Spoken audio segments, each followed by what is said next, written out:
In this lesson, we'll add a final touch to our shocked expression and share some final thoughts about our 2D avatar. So let's go ahead and get started. So in the previous lesson, we basically painted the areas that needed to fit our new line work for our shocked expression. So we focused on the areas around the mouth, the eyes, and the forehead. And really we're at a point now where we can just add in those lenses that we had on our base expression. But before we do that, let's go ahead and zoom out one more time. And let's just see how this additional expression reads at a small size.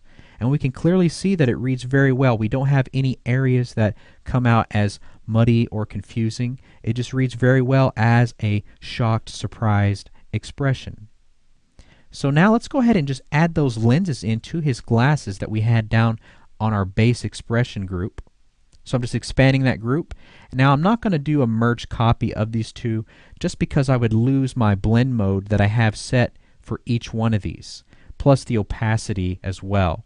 So since it's just a couple of layers, let's just go ahead and duplicate each one. So I'm just right clicking, duplicating, and we'll drag that copied layer up into our expression shock folder. And we'll do that with the same with our lenses layer. And just dragging that up into our expression shock folder. Let's go ahead and collapse this base expression folder and expand our shocked expression. And we're going to want to drag these in the appropriate order. So I'm going to drag lens glare up first and make sure I have my lenses right beneath the glare layers. Alrighty, that looks great, and that was very easy.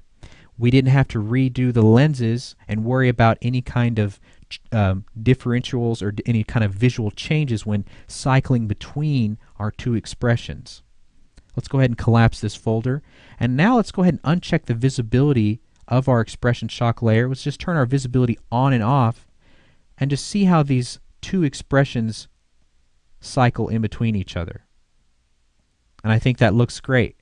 Again, when we created that additional expression, we only changed what needed to be changed. So areas around the mouth, the eyes, and the forehead.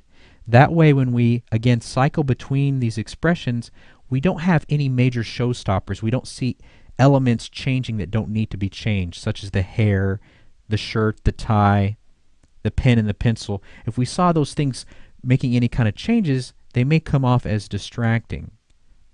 So let's go ahead and zoom out now, and let's do the same thing. Let's just cycle in between both expressions. Very nice. They both read very well when cycling in between them. So at this point, you can really, just basically using this process, you can make all the expressions that you want. And depending on the platform in which your avatar has been incorporated into, it could change expressions automatically, or you could control the expressions yourself at your own will to convey whatever kind of mood you have, depending on where you're at in a game, for example. So I hope you found this process of creating a 2D avatar based off of a photo very helpful, especially when creating your own avatar, whether you're basing it off of photo reference or just making something entirely from scratch. So thanks for sticking around, and we'll see you next time.